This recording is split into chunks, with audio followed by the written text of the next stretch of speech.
जी नाज़रीन, welcome back to the show. और जैसा कि मैंने आप लोगों को बताया था कि शो के सेकंड सेगमेंट में हमारे साथ मौजूद होंगे डॉक्टर इब्राहिम साहब, और आज हम उनसे बात करेंगे। और डॉक्टर इब्राहिम की जब बात होती है तो मैं एक बात हमेशा कहती हूँ कि चाइल्ड स्पेशलिस्ट होते हैं, बहुत से डॉक्टर्स होते हैं, लेकिन इनका सबसे अच्छा तरीका ये है कि इतनी डिटेल में और इतने कामली हम लोगों को समझाते हैं कि जो आम मदर्स है ना, जो आम घरेलू औरतें हैं, उनको भी इनकी बात बहुत अच्छे से समझ में आती है। चाइल्ड स्पेशलिस्ट हैं, न्यूट्रिशनिस्ट हैं। बढ़ते हैं डॉक्टर साहब की तरफ। अस्सलाम वालेकुम। सलाम, कैसी हैं जी? मैं ठीक ठाक डॉक्टर साहब, आप खैरियत? All time beautiful. Thank you so much doctor साहब, ये आपकी करम नवाजी है। और एक अच्छे इंसान को ही दूसरा अच्छा इंसान अच्छा लगता है, ये भी बात है। और specially Gemini to Gemini. Gemini to Gemini, बिल्कुल जी, ये तो बहुत दुरुस्त फरमाया। इसी के साथ साथ हमारी बहुत प्यारी सहेली डॉक्टर अफाफ भी हमारे साथ मौजूद हो के हैं, फिजियोथेरेपिस्ट। बढ़ते हैं उनकी तरफ। अस्सलाम वालेकुम। अस्सलाम। कैसी हैं आप अफाफ? अल्हम्दुलिल्लाह, अल्लाह का शुक्र। Very nice. अच्छा जी, शाइक भी हमारे साथ मौजूद है, क्योंकि ये टॉपिक ऐसा है, हम लोग आज बात कर रहे हैं सीपी चाइल्ड के बारे में। सेरेब्रल पल्सी, ये एक ऐसा दिमागी फालिज होता है बच्चों को, जो कि कैसे पता चलता है, क्या होता है, इसके सिम्टम्स क्या होते हैं, बच्चे किस तरह से दिमागी फालिज का शिकार हो जाते हैं, ये सब हम जानेंगे। और इसमें शाइक का, क्योंकि एक ये था कि हमने शाइक को बिठाया, हमने कहा आप भी जानें, इसके बारे में अवेयरनेस होनी चाहिए सबको। तो डॉक्टर साहब, आपसे जानना सबसे पहले ये चाहूँगी कि वालिदैन को कैसे पता चलेगा कि उनके बच्चे को दिमागी फालिज है? वैसे तो thank you very much metro TV. हर वक्त आके मैं ज़रूर इस बात को उठाता हूँ कि कराची में जितने चैनल्स हैं उसमें मेट्रो टीवी का जो किरदार है मेडिकल पॉइंट ऑफ व्यू से, मैंने देखा है इट्स वेरी हाईलाइटेड। डेली आपके पास कोई डॉक्टर बैठा होता है और you talk a good topic और उसको आप एलिबरेट करके बताते हैं। एक तो ये बहुत इंपॉर्टेंट होता है। सेरेब्रल पल्सी है क्या कि एक डिज़ास्टर है, ये एक खौफ है, ये एक डर है, ये एक सारी ज़िंदगी का रोना है, ये एक कहते हैं कि अफसुर्दगी है घर में, कि आपके घर में एक पैरालाइटिक बच्चा पैदा होता है। कैसे होता है? उसकी दो वजूहात, बहुत सारी वजूहात हैं, लेकिन दो वजूहात पहले हैं। उसमें एक है कि बच्चा बहुत प्रीमेच्योर पैदा हो जाए। उसमें लास्ट टाइम भी हमने एक डिस्कस किया था कि जो परेशानियां होती हैं, गायनोकोलॉजिकल परेशानियां होती हैं 9 महीने, वो आगे ला के बच्चे की परवरिश अच्छी नहीं करती है अंदर इंट्रा यूट्राइन। जैसे हमने एक बात की थी 1000 days of life. 1000 days of life is very important. 2 साल से पहले का बच्चा की हर चीज़ बहुत इंपॉर्टेंट है, इसमें स्पेशली ब्रेन को कैसे बचाना है। पहले तो इंट्रा यूट्राइन अपॉक्सिक इंसल्ट होती है। अपॉक्सिक इंसल्ट का मतलब होता है कि अगर फर्ज करें लास्ट फ्यू आवर्स में प्रॉम्प्ट हो जाए, प्रीमेच्योर रप्चर ऑफ मेम्ब्रेन, मतलब पहले रप्चर मेम्ब्रेन हो गई। जैसे आसान अल्फाज में लोग इस्तेमाल करते हैं कि हमारा वाटर बैग फट गया और लीकिंग हो गई। उसमें सबसे ज़्यादा क्या होता है लीकिंग? पानी में क्या होता है? पानी में बेसिकली से ऑक्सीजन, न्यूट्रिशन। अगर फ़र्ज़ करो कुछ घंटे पहले ये न्यूट्रिशन निकल गया या ऑक्सीजन निकल गई, तो बच्चे के अंदर ऑक्सीजन की शदीद कमी हो जाएगी। कई दफ़ा आपने सुना होगा कि सीटीजी करवाते हैं लास्ट फ्यू आवर्स बैक, उसमें हार्ट रेट बच्चे का ज़्यादा चल रहा होता है, प्रॉम्प्ट की हिस्ट्री होती है, premature rupture, prolong rupture of membrane या प्रीमेच्योर रप्चर ऑफ मेम्ब्रेन, ये दोनों चीज़ें अगर हुई नहीं हो तो आपको डायरेक्टली जो है आपको देखना है कि यार उसकी माँ की ऑक्सीजनेशन कम तो नहीं हो रही। What you have to plan, उसी वक्त गायनी की डॉक्टर को डिसीजन ज़रूरी है कि इसकी जितनी जल्दी बच्चा बाहर आ जाए और ऑक्सीजनेशन में चला जाए वो ज़्यादा बेटर है। अच्छा। दूसरा, माँ के अंदर अगर ऑक्सीजनेशन कम हो गई तो इंट्रा यूट्राइन हाइपोक्सिक इंसल्ट हो जाएगी। हाइपोक्सिक इंसल्ट हमेशा ब्रेन में होती है। अब आ जाए कि बच्चा पैदा हुआ, अब या प्रीमेच्योर है या बच्चा पोस्ट मैच्योर हो गया, 40 हफ्ते से ऊपर चला गया और अपनी पॉटी पी ली, मिकोनियम एस्पिरेट कर दिया और बाहर आया, उसने सांस नहीं लिया, रोया नहीं, तो उसमें भी ऑक्सीजन कम होने की वजह से हाइपोक्सिक इंसल्ट होती है। हाइपोक्सिक एन्केफेलोपैथी जो है वो कम से कम डिग्रीज, इसकी 3 डिग्रीज है, 1 2 3, माइल्ड, मॉडरेट, सीवियर। अब माइल्ड मॉडरेट सीवियर में देखना होता है कि कौन से ग्रेड पे बच्चे ने आके एब्गार स्क्वायर पे फिट हुआ है। एब्गार स्क्वायर ये होता है कि हमारे पास एक गोल्डन मिनट होता है 60 सेकंड्स।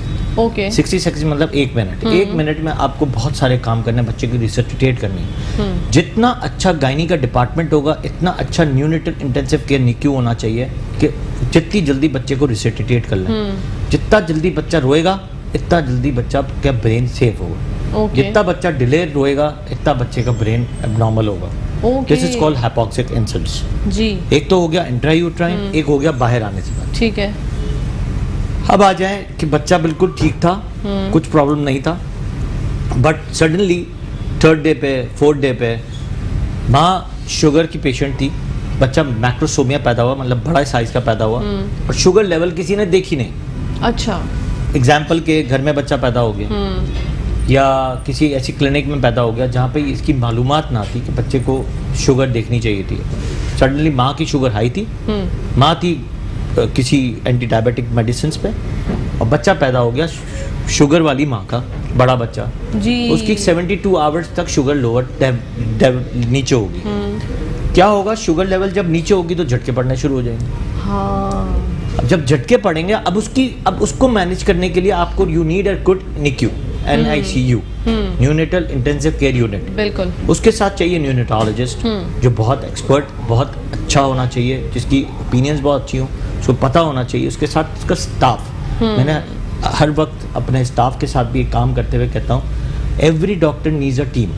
डॉक्टर का रोल हमेशा 20% होता है, 80% उसकी टीम का रोल है।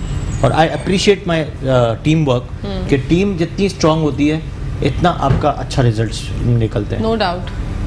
अब आ जाए शुगर लेवल जब कम है तो बच्चे को झटके पड़ेंगे।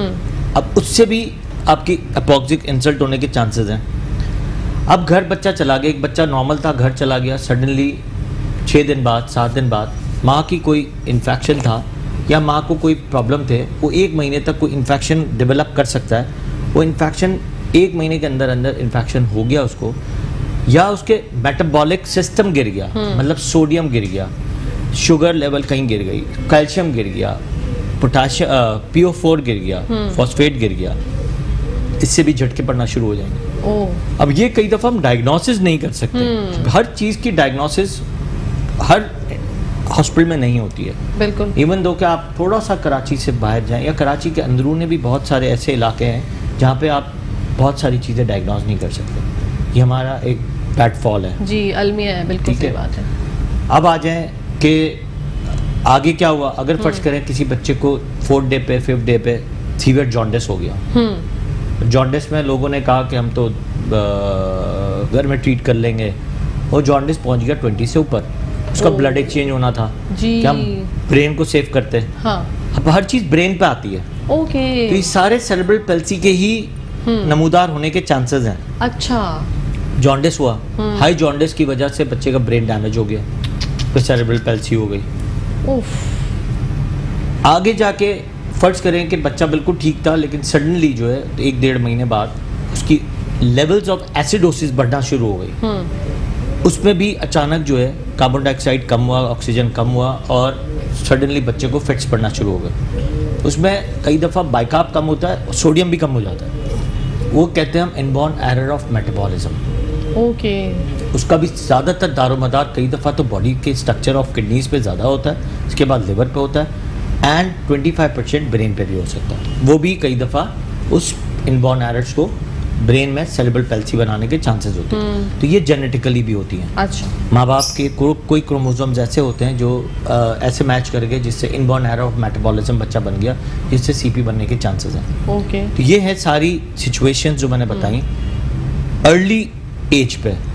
अब फर्ज करें एक बच्चा 1 साल से लेके 2 साल की उम्र तक हेड फॉल की इंजरी हो गई, या किसी भी वजह से झटके पड़ना शुरू हो गए, मेनिंजाइटिस हो गया, एनकेफेलाइटिस हो गया, या कोई भी मेटाबॉलिक डिसऑर्डर हो गया, या सडनली 2-3 महीने का बच्चा था, सीवियर डायरिया हो गया, सोडियम कम हो गया, झटके पड़े, ब्रेन डैमेज कर दिया।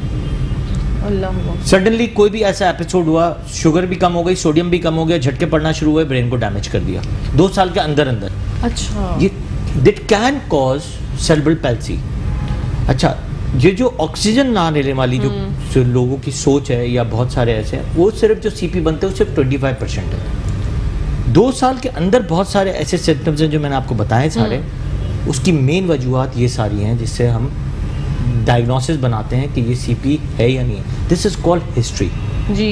Then is examination. अब माँ बाप, आपका सवाल था कि माँ बाप को कैसे पता जी। चले, तो आपको तो मैंने हिस्ट्री बता दी कि ये बिल्कुल। हिस्ट्री होनी चाहिए सारी बिल्कुल। दिमाग में, ये इतनी बड़ी हिस्ट्री है। ठीक है। अब बच्चा आ गया हमारे पास 6 महीने का, माँ बाप ने कहा इसकी गर्दन नहीं ठहरा रहा या गर्दन थोड़ी सी ऐसी हो गई है, जी। लेकिन बाकी सारी चीज़ें ठीक हैं, बट गर्दन थोड़ी सी ऐसी है, तो उसको क्या करना है?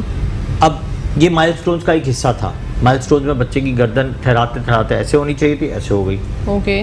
तो हमने इसको कोशिश की कि इस तरह करने की, कैसे, ये फिर अफाफ आपको बताएंगे। सेकेंडली, सेरेब्रल पैल्सी में 6 महीने का बच्चा आएगा, हमें अब इसको एक उठाना है, इसको एक आम अल्फाज में बता रहा हूँ क्योंकि हमारी मेडिकल टर्मिनोलॉजी जी आम बिल्कुल आवाम में बिल्कुल समझे। बिल्कुल सही बात तो हमें है। डॉक्टर के पास जब जाते हैं तो डॉक्टर 2 उंगलियों से एक सारे माइलस्टोन चेक करता है और वो देखता है कि उसकी नेक होल्डिंग 6 महीने की है या नहीं है, क्योंकि वो नेक होल्डिंग जो है वो 3 महीने पे आ जाती है। अच्छा। बच्चा 6 महीने पे बैठना शुरू कर देता है। बिल्कुल।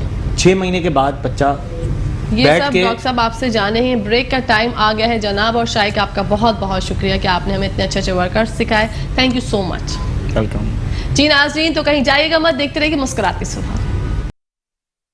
जी नाज़रीन, welcome back to the show. हम लोग वापस आ चुके हैं और आप लोग देख रहे हैं आपका फेवरेट शो मुस्कुराती सुबह। नाज़रीन, आज बात हो रही है सीपी चाइल्ड के बारे में और डॉक्टर इब्राहिम बहुत अच्छे से बता रहे हैं कि आप लोग जो है, अगर ऐसा कोई प्रॉब्लम आपके बच्चे के साथ है तो या तो अल्लाह ना करे आप लोग इससे बच कैसे सकते हैं, माओ का तंदुरुस्त होना कितना ज़रूरी है ये भी जानूंगी डॉक्टर साहब से। लेकिन जो बात डॉक्टर साहब कंटिन्यू कर रहे थे उसके ऊपर बढ़ते हैं। जी डॉक्टर साहब। तो आपके डिफरेंट आज़ा इसमें डैमेज्ड होते हैं। अब हम थोड़ा सा आ जाते हैं 6 महीने के बाद के बच्चा, कि 6 महीने के बाद का बच्चा, 1 साल का बच्चा क्या प्रेजेंट करेगा। अब 6 महीने का बच्चा है या 1 साल का बच्चा है, अगर फर्ज करें मेरे पास 1 साल का बच्चा है, 2 साल का बच्चा है, अब हमें एवेल्यूएट करना है कि इसके माइलस्टोन्स कितने हैं, उसको ब्रेन में डैमेज हुआ या नहीं हुआ। ऑफ कोर्स सेरेब्रल पैल्सी की एक डेफिनेशन है कि ये मोटर डेफिसिट होता है, सेंसरी डेफिसिट नहीं होता। सेकेंडली, इसकी मेंटली रिटार्डेड सिर्फ 10 to 15% होते हैं, बाकी मेंटली रिटार्डेड नहीं होते हैं। ओके। तो बहुत ही ज़्यादा क्रिटिकल हुए होते हैं या बिल्कुल ही हाइपोक्सिक इंसल्ट के साथ पैदा होते हैं। दे हैव और साथ में जेनेटिकली सबसे इम्पॉर्टेंट है कि जेनेटिकली ये इनबॉर्न एरर हो या कोई जेनेटिकली कोई क्रोमोसोमल एनालिसिस हुई हुई हो, तो ये बच्चे जो है मेंटली रिटार्डेड भी पैदा होते हैं, वरना मेंटली रिटार्डेड कम होते हैं, ओके। जो डेवलप कर जाते हैं ब्रेन से। सेकेंडली, आपको देखना है कि अब ये बच्चा स्पैस्टिक है या लूज है।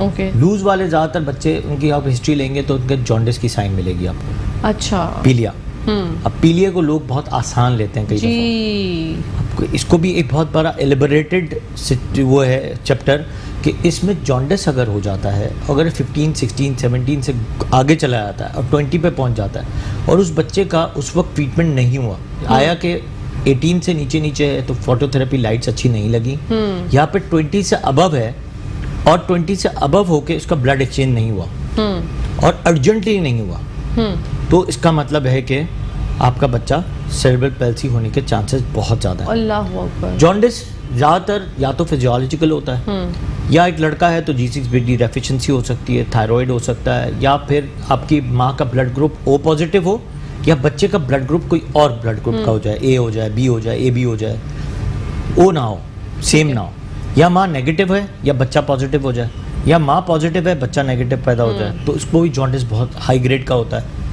बहुत लंबा होता है। कई दफ़ा हमें ब्लड एक्सचेंज भी बहुत लंबा करना पड़ता है, 2 दफ़ा 3 दफ़ा करना पड़ता है, उफ। उसमें भी डेथ्स होने की चांसेस सबसे ज़्यादा होते हैं क्योंकि ब्लीडिंग डिसऑर्डर्स हो जाते हैं। जी। ये सारी क्रिटिकल सिचुएशन है जो ब्रेन को जाके डैमेज करती है, this causes cerebral palsy. Okay. अब दूसरे सेरेब्रल पैल्सी होते हैं स्पैस्टिक होते हैं। स्पैस्टिक सीपीज कई दफ़ा जैसे पाँव जकड़े में या हाथ पाँव सारे हुए में, कमांडो उसमें हुए में, ऐसे हुए में, ओके। या फिर कोई बच्चे ऐसे हुए हुए होते हैं, कोई बच्चे बिल्कुल ऐसे आए हुए होते हैं हमारे पास, कोई बच्चे बिल्कुल लूज होते हैं, कोई बच्चे नीचे से सीपी होते हैं तो चल नहीं सक रहे होते हैं, जी। कई बच्चे चल तो सक रहे होते हैं लेकिन पाँव से उनकी बैलेंसिंग सही नहीं होती है, तो this is all because of the brain damage. तो ब्रेन डैमेज, देखिए एक चीज़ अगर डैमेज हुई है इसको आप, ये एक डेफिनेशन है कि परमानेंट इरिवर्सिबल है, जहाँ डैमेज हो गया वहीं रहेगा और इरिवर्सिबल वापस नहीं हो सकता। तो वो तो रिवर्सिबल तो नहीं है, ठीक है। बट उसकी लाइफ को अच्छा करने के लिए यू नीड 2-3 थिंग्स। ठीक है, पहले तो अच्छा डॉक्टर मिलना चाहिए बिल्कुल। कि अच्छा पीडियाट्रिशियन मिल जाए तो उसकी न्यूट्रिशन को बिल्टअप करे, उसके पावर्स को बिल्टअप करे, उसके मसल्स को बिल्टअप करे, उसको न्यूट्रिशन अच्छी दे। सेकेंडली वो डॉक्टर में इतना पावर होना चाहिए कि उनको काउंसलिंग करे कि इस बच्चे को आप कहाँ तक ले जा सकते हैं। बिल्कुल। ऐसे ऐसे हमने सेरेब्रल पैल्सी के बच्चे पाकिस्तान में तो ऑफ कोर्स नहीं देखे हैं, बट बाहर के मुल्कों में तो हमने जब ट्रेनिंग के दौरान हमने बहुत सारे ऐसे बच्चे देखे हैं कि जो स्केटिंग के भी चैम्पियंस हैं, वाओ। जो बहुत सारी चीज़ें कर सकते हैं स्पोर्ट्स में, या अगर मेंटली रिटार्डेड नहीं है तो बहुत सारी चीज़ें तो लैंग्वेज इसमें कर सकते हैं, थ्योरीज पढ़ सकते हैं, लेकिन उसकी सबकी base is education. Education is behavioural therapies, occupational therapies, और इसमें सबसे बड़ा रोल जो आता है पीडियाट्रिशियन के बाद वो आता है फिजियोथेरेपिस्ट। बिल्कुल, जो कि आफाक और है। उसके बगैर मेरा काम या मेरी टीम का काम अधूरा है। ओके। और जब तक वो मेरे साथ नहीं है, यानी मेरे पास कोई भी ऐसा बच्चा आता है तो I call them up in my clinic और मैं पहले इसको एवेल्यूएट कराता हूँ कि ये बच्चा कहाँ है, ठीक है, कहाँ तक पहुँचा है। वो बच्चा वहाँ से ये कांटेक्ट, वहाँ से ये कनेक्शन हमारा बनता है और इसके बाद हम फिजियोथेरेपी स्टार्ट करते हैं। ओके। तो फिर डॉक्टर साहब, फिजियोथेरेपिस्ट का क्या किरदार होता है इस पूरी चीज में? फिजियोथेरेपिस्ट का किरदार ये आपको डॉक्टर उफाक बताएंगी। अफाक, आप बताइए। एक्चुअली डिपेंड्स अपॉन, जैसे डॉक्टर साहब ने कहा कि हमारे पास किस स्टेट पर आ रहा है बच्चा। ठीक है। अगर हमारे पास ऐसा बच्चा आया है 6 मंथ्स पर आया है, या क्योंकि वालिदैन को जज करने में थोड़ा देर हो जाती है कि बच्चे ने अपनी नेक होल्डिंग नहीं की है, तो अगर बच्चा 6 मंथ्स पर आ रहा है तो ज्यादातर नेक होल्डिंग की प्रॉब्लम के साथ वो आएगा आपके पास। हम उसको पहले नेक होल्डिंग पर करेक्शन करना शुरू करते हैं। बाज़ दफ़ा ऐसे होता है कि वो नेक होल्डिंग से भी, सिटिंग से भी क्रॉस उसकी एज जा चुकी होती है। जब वो वॉक लेवल पे जाता है तब पेरेंट्स आते हैं इनके पास कि ये वॉक नहीं कर रहा है। तो बेसिकली हमारा स्टार्ट ये होता है कि उसकी नेक होल्ड है या नहीं है। ठीक है। So we start working from the neck holding, because अगर नेक होल्ड होगी तो बच्चा बैठता है। अगर बच्चा बैठेगा तो बच्चा सिट टू स्टैंड करना सीखता है, और अगर सिट टू स्टैंड करेगा तो वॉक या स्टैंडिंग कर सकेगा। So basically it all starts from the neck holding. मतलब जो गर्दन ठहरना बोलते हैं आम अमूमन घरेलू अल्फाज में, वो कितना जरूरी है, और माओ का जो मेन किरदार हम लोग डॉक्टर साहब डिस्कस किया था लास्ट शो में भी, वो बहुत ज्यादा जरूरी है कि मतलब उनको ही टेक केयर करना है, लुक आफ्टर करना है अपने बच्चों का। कि अगर गर्दन नहीं ठहर रही 6 महीने में तो जल्दी से जल्द, क्योंकि आप लोगों के पास जाए ताकि जल्द से जल्द बच्चा सेहतयाब हो जाए। मेनली बात यहीं से शुरू होती है कि हम उसको उसके हिसाब से फिर ट्रीटमेंट लेना शुरू करते हैं। नेक होल्डिंग है तो नेक के ऊपर पहले काम, नहीं है अगर तो उसकी नेक होल्डिंग पे पहले काम शुरू करेंगे। और यकीन करें इसमें मेरा रोल सिर्फ 1 घंटे का होता है, बाकी 23 घंटे माँ का ही रोल होता है। बेशक। अब उसमें 1 घंटे में मैं उसको टमी लाइन करवाऊंगी, उसकी मूवमेंट्स नेक की होल्ड करवाने की एक्टिवली जितनी कोशिश कर सकती हूँ वो करूंगी। पैसिवली पेशेंट मदर से कहूंगी कि आपने घर में उसको उल्टा पेट पे लटा के कोई चीज दिखाएं, उसको चारों तरफ घुमाएं ताकि ये अपनी गर्दन होल्ड करना सीखे। सिटिंग पे फिर हम मतलब डिफरेंट टेक्निक्स है कि हम किस लेवल पे बच्चा स्टार्ट करते हैं। ओके। अच्छा, जो डॉक्टर साहब ने बताया जो बहुत ज्यादा बेचारे बच्चे खड़े भी नहीं हो पाते हैं, शिवर हो रहे होते हैं, वो उन बच्चों के लिए कैसे, किस तरह से? देखिए उनका जो शिवरिंग है, पहले तो मोस्ट इम्पोर्टेंटली उनके विटामिन्स मिनरल सब डॉक्टर साहब देखते हैं, वो करेक्शन होती है तो फिर बच्चा खड़ा होना, मतलब इंटरनली भी उसकी हेल्थ बेटर होना शुरू होती है। तो उससे हमें फायदा ये होता है कि बच्चे के अंदर जो स्पासिसिटी होती है, जो अकड़ाहट होती है, वो कम होना शुरू होती है मेडिसिन लेवल से। फिर हम उसके ऊपर उसकी अगर कोई मसल्स, फॉर सपोज किसी बच्चे की टांगे क्रॉस है एक दूसरे पर, तो हम उसके हिप मसल्स लूज करना शुरू करते हैं। बेसिकली स्ट्रेचिंग स्टार्ट होती है पहले, स्ट्रेचिंग से हम करते हैं। मैनुअल मसाजेस होते हैं उसके अंदर, हम पेरेंट्स को भी सिखाते हैं कि घर पे भी आपको ये करना है। ठीक है। तो हम स्टार्ट ऐसे लेते हैं कि वो उसको पहले उसकी रेंजेस को नॉर्मल करना स्टार्ट करें।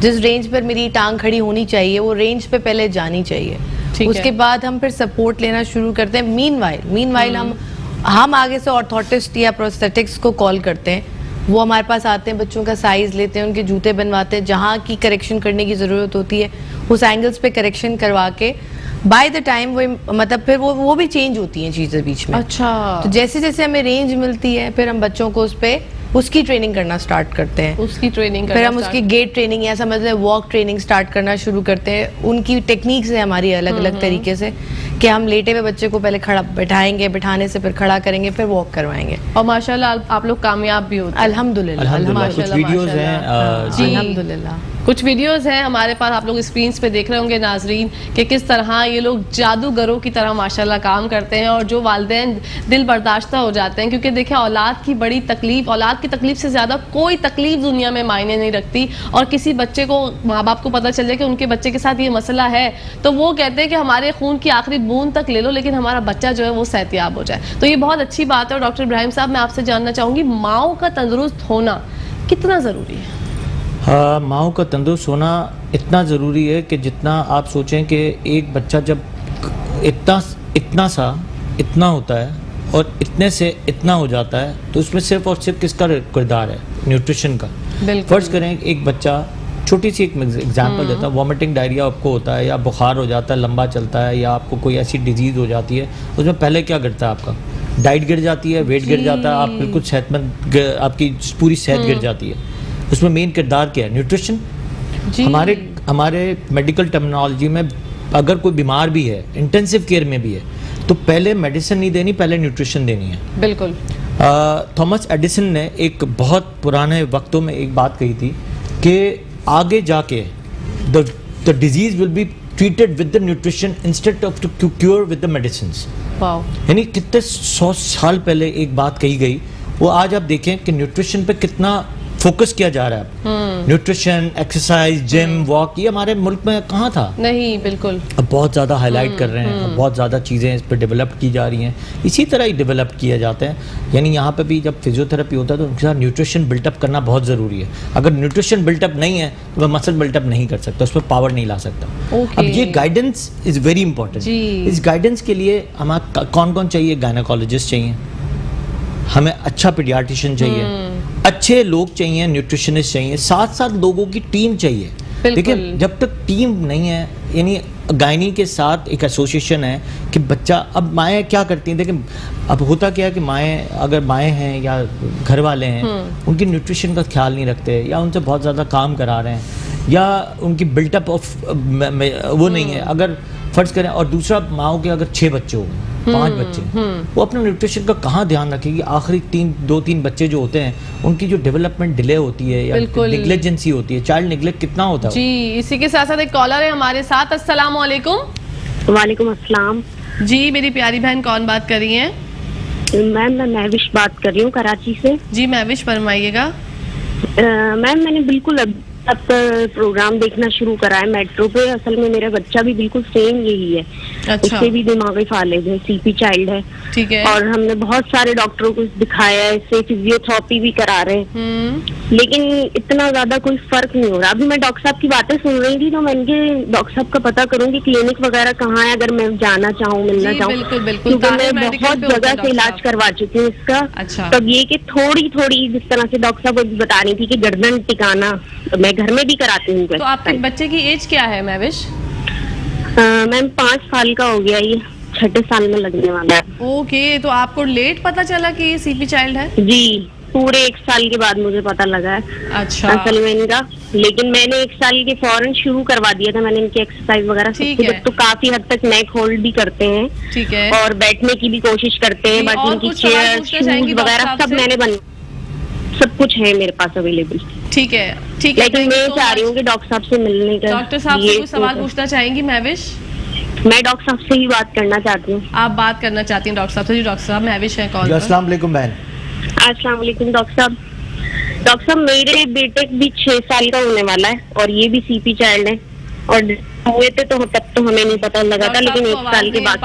आपका सवाल जो है मैं बता दूंगी, डॉक्टर साहब का हमारा शो देखे मेरी बहन, और ब्रेक से वापस जब आएंगे जब आपके सवाल का जवाब देंगे। टाइम हो गया ब्रेक का, देखते रहिए मुस्कुराती सुबह। जी नाजरीन, हम लोग वापस आ चुके हैं और आप लोग देख रहे हैं आपका फेवरेट शो जिसका नाम है मुस्कुराती सुबह। हमारी महविश बहन ने कॉल की थी जो कि जानना चाहती हैं कि उनके बच्चे को भी सीपी चाइल्ड है उनका बच्चा, और 6 साल की उनकी उम्र है। डॉक्टर साहब से जवाब लेते हैं उनका। जी डॉक्टर साहब। देखिए 6 साल के बच्चा पहले तो हमें डायग्नोस करनी पड़ती है कि बच्चा 6 महीने का होता है जब हम डायग्नोस करते हैं कि ये सीपी है या नहीं है, या हमारे पास जब भी डिलेड आए। अब उस पर हमें पावर्स चेक करना होता है। ठीक है, सबसे इंपॉर्टेंट बात है पावर्स। एक बच्चा बिल्कुल लेटा हुआ है, उसमें फिर जान ही नहीं है, लूज सीपी है ओके, उसको खड़ा करना थोड़ा सा मुश्किल है। ठीक है, स्पैस्टिक को खड़ा करना थोड़ा सा आसान इसलिए है कि उसमें अंदर ये है कि वो पाँव जमीन पे रख लेगा। ओके, उसको स्ट्रेचिंग पे लेके जाएंगे, उसको बैसाखियों पे लेके जाएंगे, उसको ऐसी चीज़ों करेंगे, उसको जूते पहना देंगे, तो उस पर खड़ा करना उस पर आसान है। लेकिन जो लूज है बिल्कुल, जिसमें फ्लेक्सिबिलिटी नहीं है, बिल्कुल लूज सीपी है, ठीक है, उनको खड़ा करना उनको मुश्किल है। अच्छा, वो ये कह रही है कि उनकी जो गर्दन है ना बच्चे की अब ठहरना शुरू हुई है, मतलब गर्दन होल्ड मैं वही कह रहा हूँ ना कि यही डिपेंड करता है कि सीपी कौन सा सीपी है। ओके, अब एक सीपी तो है, हम जितने सीपी हैं, कुछ सीपी तो हम कहते हैं यार इसको हम कर सकते हैं, कुछ सीपी पे नहीं कर सकते। ठीक है, अच्छा, कुछ सीपी कई दफ़ा हमारे पास बहुत डिले आते हैं, बिल्कुल स्पैस्टिक हुए हैं, कुछ भी नहीं, और प्लस साथ में माँ बाप का रोल नहीं है, बहुत जरूरी, यानी फिजियोथेरेपी। देखिए फिजियोथेरेपी का बहुत बड़ा रोल है पावर्स के साथ फिजियोथेरेपी। अब फिजियोथेरेपी के लिए एक तो लोग चले आते हैं, इधर चले गए उधर चले गए, जहाँ पे अनएजुकेटेड लोग हैं वो तो खड़ा कर ही नहीं सकते, सही बात, वो आपको सिर्फ टहला रहे होते हैं जी। कुछ लोग घर पे बुलवा लेते हैं, वो कभी फिजियोथेरेपी नहीं हो सकती। अच्छा, होम में फिजियोथेरेपी नहीं हो सकती। ओके, आपको हॉस्पिटल ही आना है, उसी इंस्टीट्यूट पे आना है, इंस्टीट्यूट के आए बगैर आप अपने बच्चों को ठीक नहीं कर सकते। ठीक या है, किसी भी आप ये बता दूं कि अगर आपके घुटनों में भी दर्द है या फ्रोजन शोल्डर हुआ हुआ है, कुछ भी हुआ हुआ है, घर पे नहीं कर सकता। आपको हॉस्पिटल जरूर आना है, बिल्कुल, क्योंकि उसके पास जो इक्विपमेंट्स हॉस्पिटल में है वो आपके घर पे नहीं हो सकते। सारी चीजें घर पे उठा के कोई नहीं ला सकता, बिल्कुल, वो फिर टहलाने वाली बात है जी। और टहलाने वाले 90% लोग हैं जो घरों में जाते हैं या इंस्टीट्यूट ऐसे बने हुए हैं जहाँ पे टहलाने वाले लोग हैं। बिल्कुल बिल्कुल, इसी के साथ साथ जनाब ब्रेक का टाइम हो गया है, तो कहीं जाएगा मत, देखते रहिए मुस्कुराती सुबह।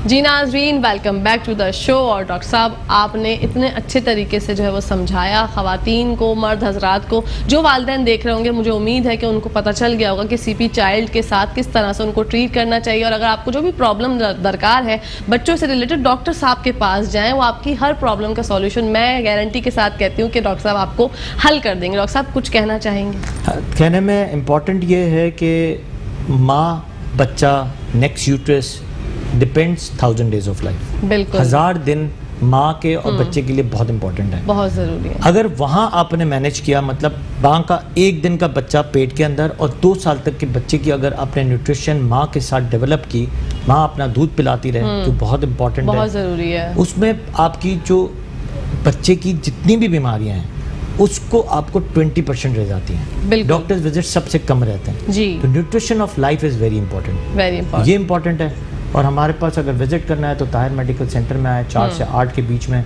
हम मंडे टू सैटरडे होते हैं, तो you can come any time with appointments. बिल्कुल जी। डॉक्टर अफाफ, आप कुछ कहना चाहेंगे? आई वुड लाइक टू से कि उन माँ बाप को जो अपने बच्चों को लेके इस डर, इस खौफ, इस तकलीफ में है कि उनके बच्चे पेट पर हैं या नहीं चल पा रहे हैं, वो एक ट्राई जरूर लें अपने बच्चों को बेहतर। बिल्कुल जी, एक ट्राई जरूर लें, वो जरूरी है। अपनी दोस्त, अपनी होस्ट, अपनी प्यारी सी सहेली कहकश फैसल को इजाजत जी। कल आपसे मुलाकात होगी। पाकिस्तान जिंदाबाद, पाकिस्तान पाइंदाबाद। फी अमानिल्लाह, अल्लाह हाफिज़।